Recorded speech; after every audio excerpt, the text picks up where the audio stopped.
കോൺഗ്രസ് വീണ്ടും വെട്ടിലായിരിക്കുകയാണ്. കേരളത്തിലെ കോൺഗ്രസ് ആണോ അതോ രാജ്യത്തെ കോൺഗ്രസ് ആണോ എന്ന് ചോദിച്ചാൽ മൊത്തത്തിലെ തന്നെ രാജ്യത്ത് പിന്നെ ഇല്ലാതായിക്കൊണ്ടിരിക്കുകയാണ്. അതിനിടയ്ക്കാണ് കേരളത്തിലൊരു ചെറിയ വിജയമുണ്ടായത്. കോൺഗ്രസ് ക്യാമ്പുകളിലൊക്കെ തന്നെ വലിയൊരു ഉണർവും 2026 വലിയ പ്രതീക്ഷയൊക്കെ വെച്ച് നിൽക്കുകയാണ്. BJPയെയും ഭയപ്പെടുന്നുണ്ട്. കാരണം തിരുവനന്തപുരം കോർപ്പറേഷൻ BJP പിടിച്ചെടുത്തു കഴിഞ്ഞല്ലോ.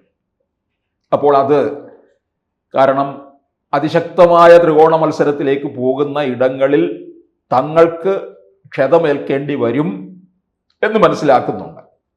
അപ്പം എന്തായാലും ഇപ്പോൾ ഒരു വിജയശ്രീ ലാളിതരായിട്ട് അങ്ങനെ നിൽക്കുകയാണ്, നിലമറന്നങ്ങനെ പോവുകയാണ്. അങ്ങനെ പോകുന്ന അവസരത്തിലാണ് വീണ്ടും നമ്മുടെ ശശി തരൂര് കോൺഗ്രസിനിട്ടൊരു കൊട്ടു കൊടുത്തിരിക്കുകയാണ്. ഈ പറഞ്ഞിരിക്കുന്നതിൻ്റെ ചുരുക്കം ഇത്രയേ ഉള്ളൂ. ഭരണപരമായ ആദർശമില്ലാത്ത പ്രതിപക്ഷം കോൺഗ്രസ് എല്ലാത്തിനെയും എതിർക്കുന്നു. ശരിയാണ്. ഈ രാഹുൽ ഗാന്ധിയും ശശി തരൂരും എന്നിങ്ങനെയുള്ള രണ്ട് പ്രത്യയശാസ്ത്ര പ്രവണതകളെയാണ് കോൺഗ്രസ് യഥാർത്ഥത്തിൽ പ്രതിഫലിപ്പിക്കുന്നതെന്നാണ് പറയുന്നത്. എന്നാൽ രണ്ടുപേരെയും ഒന്നിച്ചു കൊണ്ടുപോകാനാകാത്തതാണ് കോൺഗ്രസിൻ്റെ പ്രശ്നമെന്നും ഇപ്പോൾ പോസ്റ്റ് വരുന്നുണ്ട്. ശശി തരൂരിനെയും രാഹുൽ ഗാന്ധിയെയും കൂടെ ഒന്നിച്ചൊന്നും കൊണ്ടുപോകാൻ പറ്റത്തില്ല. കാരണം ശശി തരൂർ എവിടെ നിൽക്കുന്നു? ഈ രാഹുൽ ഗാന്ധിക്ക് എന്താണുള്ളത്? എന്ത് ഗുണഗണങ്ങൾ നമുക്ക് എടുത്തു വയ്ക്കാം? നെഹ്റുവിൻ്റെ കൊച്ചുമോനാണ്, നെഹ്റു കുടുംബത്തിൽ പിറന്നതാണ്. അതുകൊണ്ട് രാജ്യം മുഴുവൻ ഭയന്നു നിൽക്കണമെന്നുണ്ടോ? ഒന്നുകിൽ പക്വത വേണം, 19 വയസ്സിന് മുകളിലായി, ചരിത്രം അറിയണം. അതറിയത്തില്ല. രാജ്യത്തിൻ്റെ ചരിത്രവും അറിയത്തില്ല, ലോക ചരിത്രവും അറിയത്തില്ല, തെക്ക് വടക്ക് നടക്കുക മാത്രമാണ്. രാഷ്ട്രീയം എങ്ങനെ അറിയാനാണ്? പാരമ്പര്യമായിട്ട് അച്ഛനപ്പൂപ്പൻ്റെ കാലം മുതലേ ഇങ്ങനെ ഭരണം മാറി മാറി വരുന്നു. അമ്മൂമ്മ ഇരുന്നിട്ടുണ്ട്, പിന്നെ അച്ഛനും ഇരുന്നു.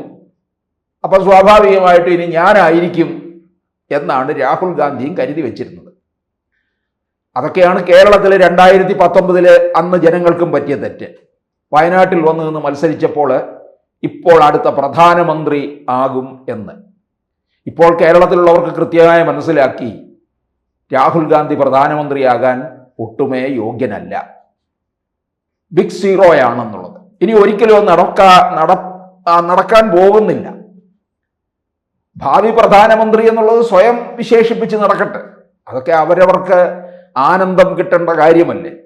രാഹുൽ ഗാന്ധിക്ക് ആനന്ദലബ്ധിക്ക് ഇനി എന്ത് വേണം ഇതൊക്കെ പറഞ്ഞു കഴിയുമ്പോൾ? അപ്പൊ എന്തായാലും ഈ തരൂര് കൃത്യമായിട്ട് ഇപ്പോൾ അടിച്ചുകൊണ്ടിരിക്കുകയാണ്. കേരളത്തിൽ ഒരു ചെറിയ വിജയമുണ്ടായ സമയത്തും.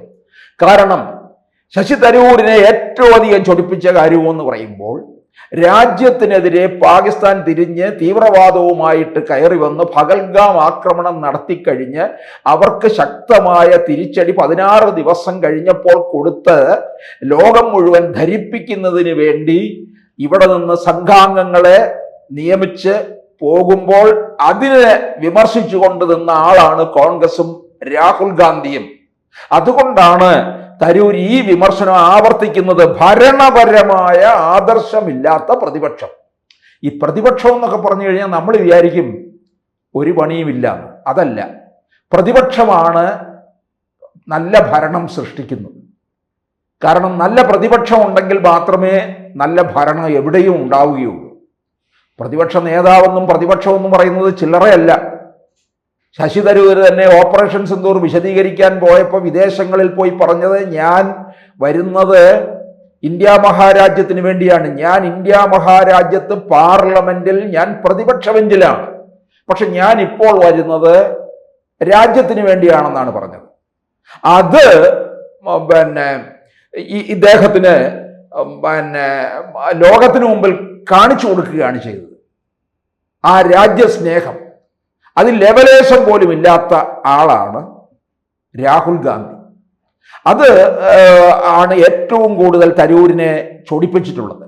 കാരണം നമുക്കറിയാം, പ്രതിപക്ഷം എന്ന് പറയുന്നതും പ്രതിപക്ഷ നേതാവെന്നൊക്കെ പറഞ്ഞു കഴിഞ്ഞാൽ അത് ഒരേപോലെ രാജ്യം ബഹുമാനിക്കുന്നതാണ്. രാഹുൽ ഗാന്ധിയെ ആര് ബഹുമാനിക്കാൻ? പ്രധാനപ്പെട്ട ബില്ലുകൾ സഭയിൽ അവതരിപ്പിക്കുമ്പോൾ പോലും സഭയിൽ ഉണ്ടാകാറില്ല. അതാ ചെക്കൻ്റെ പെങ്ങളും ഉണ്ടല്ലോ, കേരളത്തിൽ നിന്ന് വയനാട്ടിൽ നിന്ന് ജയിച്ചു പോയതല്ലേ. കേരളീയർക്ക് തന്നെ നാണക്കേടാണ്. ദയവായിട്ട് ഈ രണ്ട് സാധനങ്ങളെ കേരളത്തിലേക്ക് തെരഞ്ഞെടുപ്പ് സമയത്ത് കൊണ്ടുവരാതിരുന്നു കഴിഞ്ഞാൽ കേരളത്തിലെ കോൺഗ്രസ് നന്നായിരിക്കും, ഗുണം പിടിക്കും. അവിടെ ഇരുന്ന് ഡൽഹിയിലിരുന്ന് കളിക്കട്ടെ. സമയമാകുമ്പം KC വേണുഗോപാൽ എന്ന് പറയുന്ന പുങ്കവനെ കെട്ടിയിറക്കുകയും ഒക്കെ ചെയ്യും. പക്ഷേ നിങ്ങൾക്ക് ഭരണം വേണമെന്നുണ്ടെങ്കിൽ എങ്ങനെയും ഭരണം പിടിക്കണമെന്നുണ്ട്. കാരണം കേരളത്തിലെ ഭരണം കിട്ടിയെങ്കിൽ മാത്രമേ ഇവർക്കൊക്കെ തന്നെ കോൺഗ്രസ് ആസ്ഥാനത്ത് കഞ്ഞിയും പയറും കുടിച്ച് കിടക്കാൻ പറ്റുകയുള്ളൂ. ഖാർഗെ പോലുള്ളവരെയൊക്കെ തീറ്റിപ്പോറ്റുണ്ട്. അപ്പൊ അതിനു വേണ്ടിയിട്ട് അപ്പൊ എന്തായാലും ഈ തരൂര് കൃത്യമായിട്ട്, തരൂരിനെ സംബന്ധിച്ചിടത്തോളം ഇപ്പൊ തെരഞ്ഞെടുപ്പ്, ഇനി അടുത്ത തെരഞ്ഞെടുപ്പിന് വേണ്ടി നിൽക്കുകയാണ്, ഇപ്പൊ വിമർശിക്കാൻ പാടില്ല എന്നൊന്നുമില്ല. തരൂര് പറയേണ്ട ഇടത്ത് കൃത്യമായി കാര്യങ്ങൾ പറയുകയും ചെയ്യുന്നുണ്ട്. ഈ ഖാർഗെ പുറത്താക്കണമെന്ന് തന്നെ പറഞ്ഞുകൊണ്ട് പലരും കത്തെഴുതിയിട്ടുള്ളത് നമുക്കൊക്കെ അറിയാവുന്നതാണ്. അപ്പൊ ഈ തരൂരിന് ഈ ചില പോസ്റ്റുകൾ ഇങ്ങനെ ഫേസ്ബുക്കിൽ വന്നു കഴിയുമ്പോൾ അദ്ദേഹം അതിന് താഴെ തന്നെ ഇട്ടിരിക്കുന്നത്, അതായത് രണ്ട് പ്രത്യയശാസ്ത്രമാണ് കോൺഗ്രസിനകത്തുള്ള രാഹുൽ ഗാന്ധിയും ശശി തരൂരും. അപ്പോൾ ഈ പോസ്റ്റിന് താഴെ ഒരു അടിക്കുറിപ്പോടെ തരൂര് ഷെയർ ചെയ്തിരിപ്പിക്കുന്നത്, ചിന്തിപ്പിക്കുന്ന അവലോകനത്തിന് നന്ദി. പാർട്ടിയിൽ എല്ലായ്പ്പോഴും ഒന്നിലധികം പ്രവണതകൾ ഉണ്ടായിട്ടുണ്ട്. നിങ്ങളുടെ നിരീക്ഷണം ശരിയാണ്. നിലവിലെ യാഥാർത്ഥ്യത്തെക്കുറിച്ചുള്ള കൃത്യമായ ധാരണ പ്രതിഫലിപ്പിക്കുന്നതാണ് ഈ പോസ്റ്റ് എന്നുള്ള അടിക്കുറിപ്പോടെയാണ് തരൂർ പോസ്റ്റ് ഷെയർ ചെയ്തിരിക്കുന്നത്. ഇതോടെ കോൺഗ്രസ് കൂടുതൽ വെട്ടിലായിരിക്കുകയാണ്. മിക്കവാറും ഇത് എങ്ങനെ ചെന്ന് അവസാനിക്കുന്നു എന്ന് ചോദിച്ചാൽ, തരൂരിനെ ഇവർക്ക് പുറത്താക്കാൻ കഴിയില്ല, തരൂരൊട്ട് കോൺഗ്രസിൽ നിന്ന് പോവുകയുമില്ല. പിന്നെ എന്തായിരിക്കും സംഭവിക്കുക എന്നുള്ളത് നമ്മൾ പല വീഡിയോകളിലും പറഞ്ഞിട്ടുള്ള കാര്യമാണ്. തരൂര് കോൺഗ്രസിൽ പലരെ കൊണ്ടും അടുപ്പിച്ച് നിർത്തിയിട്ട് ഈ പാർട്ടിയെ, ഈ പ്രസ്ഥാനത്തെ പിളർത്തും. അതായിരിക്കും സംഭവിക്കാൻ പോകുന്നത്. ഈ പ്രസ്ഥാനം പിളർന്നു കഴിഞ്ഞാൽ ഇത് വളരെയധികം, നമ്മൾ നേരത്തെ ശശി തരൂരിനോടൊപ്പം തന്നെ 23 അംഗ സംഘങ്ങൾ ഉണ്ടായിരുന്നു. അവരൊക്കെ പല വഴികളിൽ പോയതാണ്. അവരൊക്കെ വീണ്ടും ഒന്നുകൂടെ ഒത്തൊരുമയോടുകൂടി വന്നു കഴിഞ്ഞാൽ ഈ കോൺഗ്രസിന് നെഹ്റു കുടുംബത്തിനകത്ത് നിന്ന് മാറ്റിക്കെട്ടാൻ പറ്റും. ഇവരുടെ ഈ തൊഴുത്തിൽ കൊണ്ട് കെട്ടിയിരിക്കുന്നതാണ് പ്രശ്നം. ഈ കോൺഗ്രസിന്റെ അധ്യക്ഷൻ എന്ന് പറയുന്ന മല്ലികാർജുൻ ഖാർഗെ തന്നെ കോൺഗ്രസിന്റെ സോണിയാഗാന്ധിയുടെ വീട്ടിലെ അടുക്കളക്കാരനായിട്ട് കിടക്കുകയാണ്. അദ്ദേഹത്തിന് കോൺഗ്രസ് അധ്യക്ഷ സ്ഥാനത്ത് കൊണ്ടുവന്നെങ്കിൽ എന്ത് പ്രയോജനമാണ്? രാഹുൽ ഗാന്ധിയും പ്രിയങ്ക ഗാന്ധിയും സോണിയാഗാന്ധിയും എഴുതി കൊടുക്കുന്നത് മാത്രം വായിക്കുന്ന ഒരു യന്ത്രം മാത്രമായി തീർന്നിരിക്കുകയാണ് ഈ മല്ലികാർജുൻ ഖാർഗെ.